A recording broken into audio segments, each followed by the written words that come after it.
এই মুহূর্তে মুখ্যমন্ত্রী কি বলছেন শুনবো।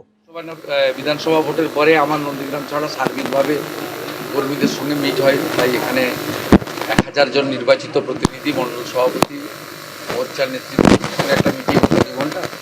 তারপরে আমরা ঘন্টাখানিক বসেছিলাম আমাদের নবগঠিত রাজ্য সভাপতি অনুমোদিত কোর কমিটির সঙ্গে একটা কয়েকটা বিন্দু নিয়ে মিটিং করার জন্য। তাতে আমি বিষয় বলেছি, আমাদের প্রদেশ থেকে যিনি এসেছেন সাধারণ সম্পাদক জ্যোতির্ময় সিং মাহাতো দলীয় কিছু নির্দেশিকা সবাইকে নোট করিয়েছেন। বাকি মলয় সিনহা মহোদয় ধন্যবাদ দিয়েছেন। এমএলএরা ছিলেন, এমপি ছিলেন, জেলা জিএসরা ছিলেন, প্রাক্তন সভাপতি এবং বরিষ্ঠ নেতারা ছিলেন।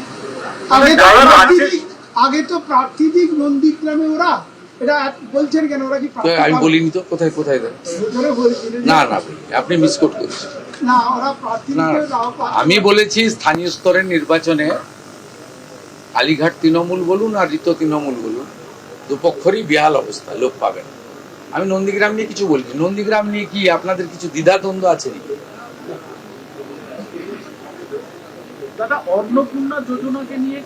আমি ৯,৭০০ ভোটে জিতেছিলাম, তো আমার কগুণ বেড়েছে 1996 থেকে 1956 থেকে 5 গুণ। তো এটার সঙ্গে ৯,৭০০ গুণিত 5 যুক্ত করে, তাহলে যেটা হয় সেটা হবে। আরে এখানে এগুলো নিয়ে কেন চর্চা করছেন আপনারা? এই জেলাতে এগুলো নিয়ে কেউ চর্চা করে নাকি? 2019-এ 37%, 21-এ 44%, 24-এ পার্টি ক্ষমতায় ছিল না, 49, এবারে 56% ভোট পেয়েছে। তৃণমূল দাঁড়িয়েছিল দুটো পিলারের উপরে, একটা পুলিশ আর একটা আইপ্যাক। পুলিশ তো নেই, সরকারি না থাকলে পুলিশ থাকে না। আর আইপ্যাক তো ভোটের আগে পাতনি গুছিয়ে পালিয়ে গেছে। 2-4টা নিচের তলায় চ্যাং ব্যাং ছিল, সেগুলো দেখতে পাওয়া যাচ্ছে। এরপরে কি দ্বিধাদ্বন্দ্ব আছে নাকি? 70% ভোট বিজেপি পাবে। তোলাবাজি বন্ধ হয়ে গেছে, সিন্ডিকেট রাজ বন্ধ হয়ে গেছে, রাস্তায় হাত পাতার লোক নেই, রাহাজানি নেই, মিথ্যা মামলা নেই। ওর তো ভালো আছে, আনন্দ আছে, সবকে জেলে ঢুকানো উচিত। এখানকার বিজেপির লোকরা তো উচ্চ শিক্ষিত, উদার, ক্ষমা ঘৃণা করে দিয়েছে। তো এখানে সব ভেবে লাভ নেই। গোটা রাজ্যও ভালো হবে, এখানে তো আরো আগে থাকে।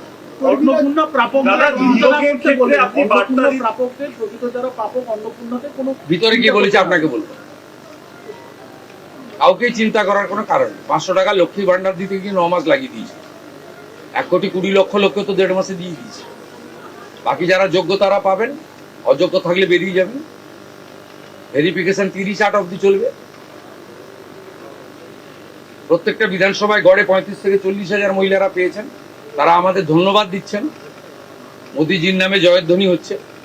বাকি যদি প্রয়োজন হয় আরো 2,000, 5,000, 7,000 প্রকৃত প্রাপক থেকে থাকেন, পাবেন। নিয়মের মধ্যে পাবেন, নিয়মের মধ্যে পাবেন। সরকারি অর্থনৈতিক স্কিমের প্রত্যেকটা জিনিসের নিয়ম থাকে। আপনার যদি জল জমি না থাকলে আপনি পিএম কিষাণ পাবেন। আপনি যদি বলেন আমাকে পিএম কিষাণ দিতে হবে, প্রত্যেকটা জিনিসের নিয়ম থাকে। বিশ্বকর্মা যোজনা পেতে গেলে হাতের কাজ জানতে হয়। প্রত্যেকটা স্কিমের একটা নিয়ম রয়েছে। আয়ুষ্মান ভারত 70 বছর পেরিয়ে গেলে সবাই পাবে। বাকিরা যারা এলিজিবল পাবেন, প্রায় 70% লোক কভার হয়ে যাচ্ছে। বাকি যে 30% কভার হচ্ছে না, তাদের জন্য মুখ্যমন্ত্রী স্বাস্থ্য বীমা চালু হবে, একই সঙ্গে চালু হবে। 16ই আগস্ট সরকারের 100 দিন পূরণ হবে। 16ই আগস্ট ভয়ঙ্কর দিন কলকাতার ক্ষেত্রে। সুরাবর্দির নেতৃত্বে দ্য গ্রেট ক্যালকাটা কিলিং হয়েছিল। আর সেই দিনটা তৃণমূল কংগ্রেস আগের সরকার খেলা হবে দিবস পালন করত। আমাদের সরকার সিদ্ধান্ত নিয়েছে ওই দিন আয়ুষ্মান দিবস হিসেবে পালন করা হবে। ওই দিনই জানতে পারবে। অর্থাৎ আপনাদের চিন্তা করার কোনো কারণ নেই। তা এত তাড়াহুড়া করছেন, মাত্র 62 দিন বয়স হয়েছে।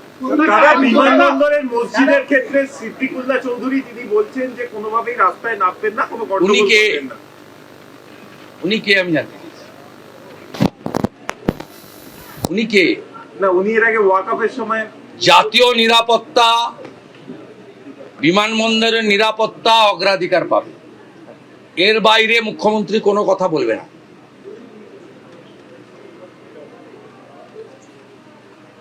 উনি খুব নরম নরম কথা বলেছেন।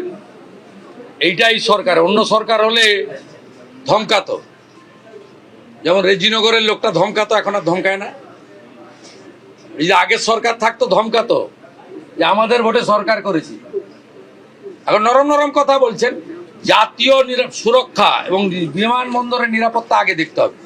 এই বিমানবন্দরের লোকেশন খুব গুরুত্বপূর্ণ নিরাপত্তার ক্ষেত্রে। চীন, বাংলাদেশ সব কাছে,